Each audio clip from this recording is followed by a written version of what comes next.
করছেন আমাদেরকে। উনি বলতে চান আই হ্যাভ আ প্ল্যান, আমার নাকি পরিকল্পনা আছে। তারপর থেকে দেখি মানুষ হত্যা শুরু হয়ে গেছে। সাথে থাকলে সঙ্গী, পাশে না থাকলে জঙ্গি নাকি। এসে নাকি কি কার্ড বিতরণ শুরু করেছে, পেয়েছে নাতে। কার্ড বিতরণের গল্প শুনে এই আগামী নির্বাচনে ভোট দেওয়া যাবে না।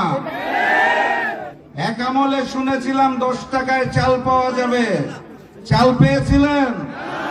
এই দফাতেও হাতে কোনো কার্ড এসে পৌঁছাবে না। কার্ড যদি পৌঁছায়ও, সেই কার্ড হাতে নেওয়ার জন্য কত টাকা বা নতুন করে চাঁদা দিতে হবে সেইটা তো বলেন না। লন্ডন থেকে আসা মুফতি সাহেব নতুন নতুন স্বপ্ন দেখাচ্ছেন আমাদেরকে। উনি বলতে চান আই হ্যাভ আ প্ল্যান, আমার নাকি পরিকল্পনা আছে। তারপর থেকে দেখি মানুষ হত্যা শুরু হয়ে গেছে। পরিবারের মা বোনদের সম্মান দিয়ে কার্ড দেওয়ার কথা বলে ওই নতুন জালেম বিএনপি বাংলাদেশের বিভিন্ন জায়গায় আমার মা এবং বোনদের গায়ে হাত দিচ্ছে। কথাবার্তা পরিষ্কার, নতুন বাংলাদেশে আমার মা এবং বোনদের ইজ্জত দিয়ে ছিনিমিনি খেলতে দেব না।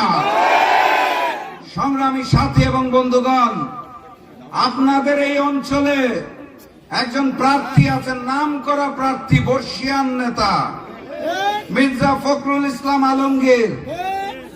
বিএনপি জামাত যখন একসাথে ঐক্যে ছিল, আমার দল জাকপাও ছিল, তখন এই ফখরুল সাহেব অসংখ্যবার তার বক্তব্যে বলেছে যুদ্ধ অপরাধীর নামে বাংলাদেশ জামাত ইসলামীর নেতাদের বিরুদ্ধে অন্যায়ভাবে বিচার করা হচ্ছে।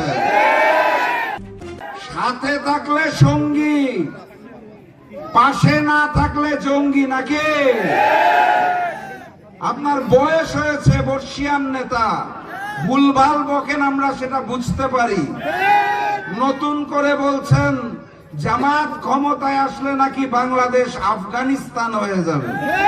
কিছুদিন আগে বলছিলেন পাকিস্তান হয়ে যাবে। এক একবার এক এক কথা বলেন না।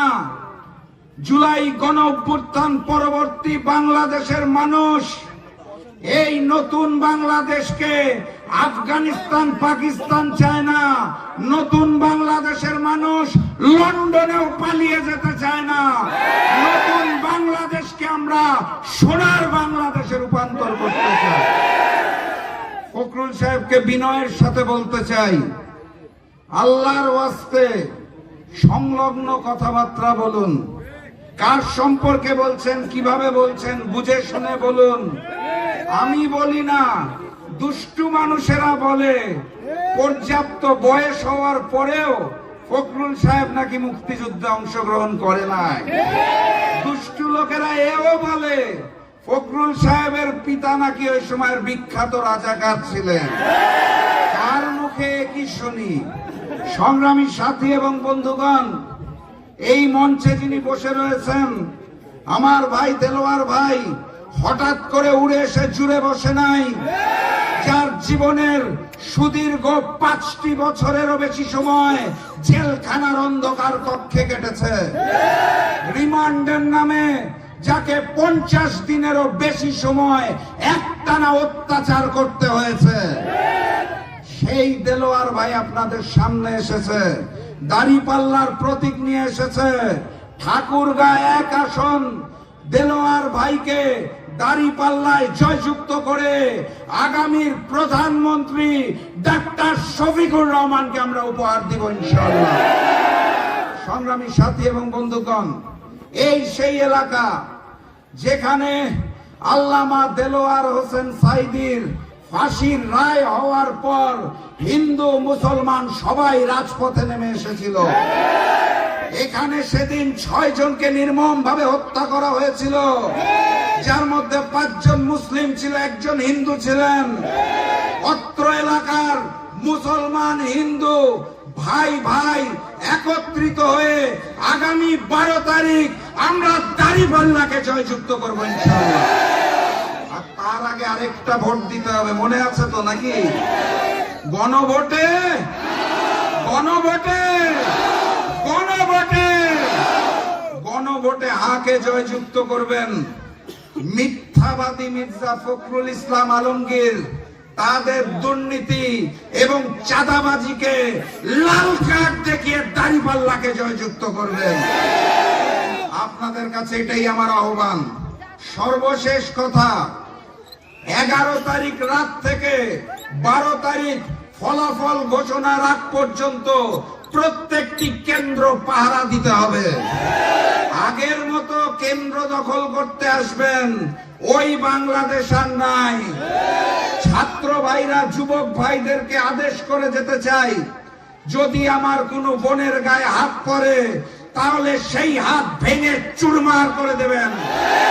12 তারিখ ভোটের অধিকার যদি কেউ ছিনিয়ে নিতে আসে তাহলে তিতুমিরের বাঁশের কেল্লার মতো বাঁশ নিয়ে পাহারা দিবেন ইনশাআল্লাহ।